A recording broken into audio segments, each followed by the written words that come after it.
नमस्कार साथियों, आज हम एक बार पुनः आपके सामने उत्तर प्रदेश में आगामी होने वाली एक दूसरी यानी वनडे परीक्षाओं के लिए जीके जीएस के कुछ महत्वपूर्ण प्रश्नों के साथ आपके समक्ष उपस्थित हैं, जिसमें हम प्रश्न और उनके उत्तरों का अध्ययन करेंगे और चर्चा करेंगे, जो आपके लिए बेहद फ़ायदेमंद होंगे।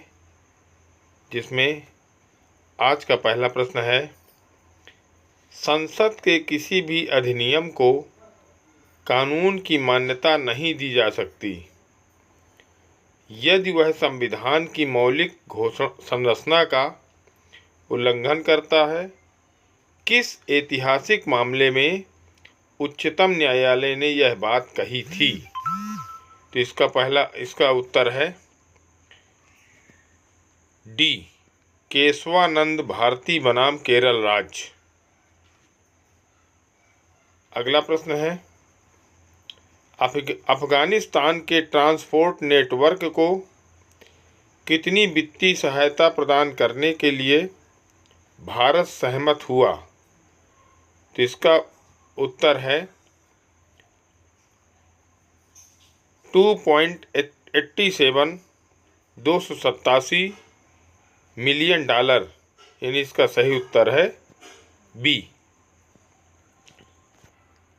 अगला प्रश्न है, निम्नलिखित में से कौन सा विषय राज्य सूची के अंतर्गत आता है? तो इसमें पथ कर, रोड टैक्स राज्य सूची के अंतर्गत आता है। अगला प्रश्न है, राज्य के विधि निर्माण अधिकारों के संदर्भ में निम्नलिखित में से कौन सा सही है? इसका जो सही उत्तर है ए, बी, सी तीनों सही है। ए में क्या है? संसद राज्य सूची के विषयों पर भी कानून बना सकता है अगर दो या दो से अधिक राज्य के विधानमंडल इस निष्कर्ष पर पहुंचे कि संसद विधिपूर्वक उन राज्यों से संबंधित राज्य सूची के विषय पर कानून बनाए। बी, संसद द्वारा पारित कोई भी अधिनियम ऐसे राज्यों तथा अन्य कोई भी राज्य जो इस प्रकार के संकल्प पारित करता है पर लागू होगा। सी नंबर है, संसद के पास ऐसे अधिनियमों को संशोधित अथवा निरस्त करने का अधिकार भी है। इसका सही उत्तर है ए, बी, सी। अगला प्रश्न है, उपाधियों का अंत संविधान में रिक्त स्थान के अंतर्गत प्रतिष्ठापित है। यह है समानता का अधिकार। अनुच्छेद 18 में कहा गया है कि शिक्षा और सेना को छोड़ करके किसी प्रकार की कोई उपाधि नहीं दी जाएगी। अगला प्रश्न है, निम्नलिखित में से कौन सा एक यौन संचारित रोग नहीं है? तो इसका सही उत्तर है टाइफस। ये यौन संचारित नहीं है, बाकी सारे रोग जो इसमें दिए गए हैं वो यौन संचारित हैं। अगला प्रश्न है, भारत ने अपना ऐतिहासिक 500वां टेस्ट किस देश के विरुद्ध खेला था? तो भारत ने अपना जो 500वां टेस्ट था क्रिकेट का, वह न्यूजीलैंड के खिलाफ खेला था। अगला प्रश्न है,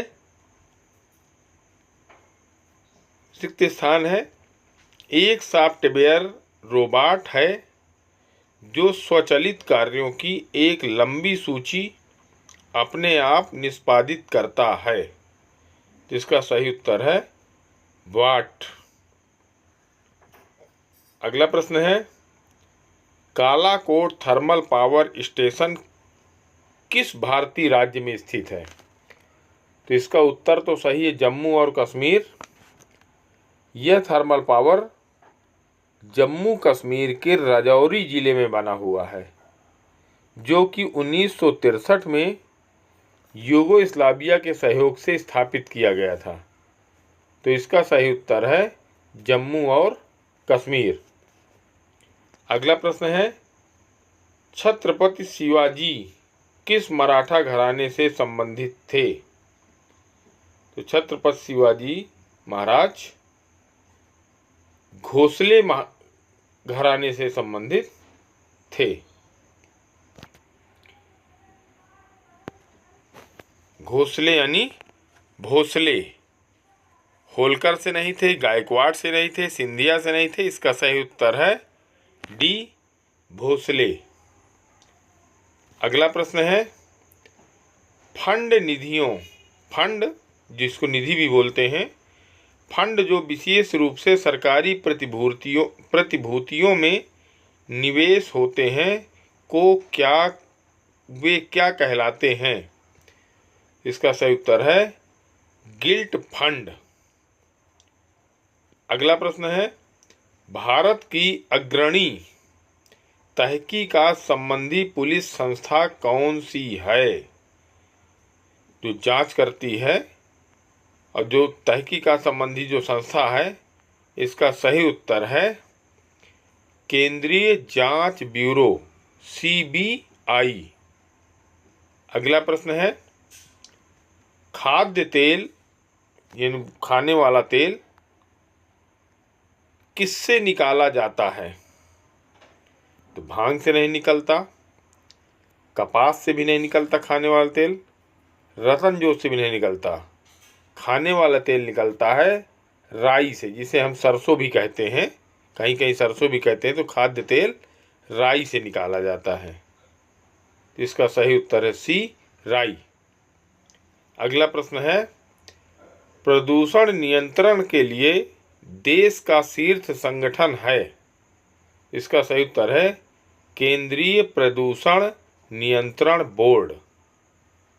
अगला प्रश्न है, किसी प्रकार की तबाही के बाद वे जंगल जो दोबारा उग जाते हैं उनको क्या कहते हैं? तो उनको कहते हैं द्वितीयक वन। जैसे आग लग गई, फिर जब दोबारा घास जमती है, या बाढ़ आ गई, या जलजला आ गया, ऐसे या सूखा पड़ गया, तो उसके बाद जो जंगल दोबारा उगते हैं उनको द्वितीयक वन कहा जाता है। नंबर अगला, 30 नवंबर 2017 को संयुक्त खुफिया समिति, जिसको संक्षिप्त रूप में कहते हैं JIC, के प्रमुख कौन थे? तो इसका सही उत्तर है RN रवि। अगला प्रश्न है, संविधान के अनुसार इनमें से कौन सी भारत की राष्ट्रीय भाषा है? तो इसका सही उत्तर है A, B गलत है, C गलत है, D गलत है। भारत की कोई राष्ट्रीय भाषा नहीं है। अगला प्रश्न है, रिक्त स्थान ने वनवासी अनुसूचित जनजातियों SD, FD, ST के वन अधिकारों को मान्यता दी और FD, ST लोगों को वन भूमि पर अधिकार दिलाया। तो इसका सही उत्तर है वन अधिकारों की मान्यता अधिनियम, और यह अधिनियम 2006 में बना था। तो इसका सही उत्तर है A, वन अधिकारों की मान्यता अधिनियम। अगला प्रश्न है, अगर कोई पत्र याचिका जनहित याचिका के रूप में दायर होती है तो इसके लिए रिक्त स्थान के द्वारा आदेश पारित होने चाहिए। यानी कोई जनहित याचिका दायर करना है तो किससे परमिशन मिलेगी? वो होगी मजिस्ट्रेट से। जब मजिस्ट्रेट इसकी स्वीकृति देगा तब फिर जनहित याचिका दायर की जाएगी। इसका सही उत्तर है सी, मजिस्ट्रेट। अगला प्रश्न है, कार्यकरण नियमों के अनुसार हस्ताक्षर और संपुष्टि से पहले सभी अंतर्राष्ट्रीय समझौतों और संधियों कोष्ठक में सिवाय उनके जिन्हें विनिर्दिष्ट रूप से छूट प्राप्त है को रिक्त स्थान की आवश्यकता होती है। यानी हस्ताक्षर संपुष्टि से पहले अंतर्राष्ट्रीय समझौते संधियों को किससे मान्यता लेनी पड़ती है? तो यह मंत्रिमंडल का अनुमोदन होना जरूरी है। तो इसका सही उत्तर है बी, मंत्रिमंडल का अनुमोदन। और आज का अंतिम प्रश्न है, निम्नलिखित में से कौन सी सही है? इसका जो उत्तर है ए क्या कहता है? ए कहता है अखिल भारतीय सेवाओं के सदस्यों का चयन एवं प्रशिक्षण केंद्र सरकार करती है। जो केंद्र की सेवाएं होती हैं, केंद्रीय सेवाएं होती हैं, जैसे IAS, IPS, IFS, तो अखिल भारतीय सेवाओं के सदस्यों का चयन एवं प्रशिक्षण कौन करती है? केंद्र सरकार। ये भी सही है। बी नंबर क्या कहता है? लोक सेवक भारत सरकार के कर्मचारी हैं तथा सरकार के समस्त कर्मचारी लोक सेवक हैं। ये भी सही है। इसका सही उत्तर है ए में क्या है? ए और बी दोनों। बहुत बहुत धन्यवाद मित्रों। आप हमें लाइक करें, सब्सक्राइब करें, शेयर करें, हमारा मनोबल बढ़ाएं, जिससे हम आपको इसी तरह के नए नए प्रश्न ढूंढ करके उत्तर सहित लाते रहें।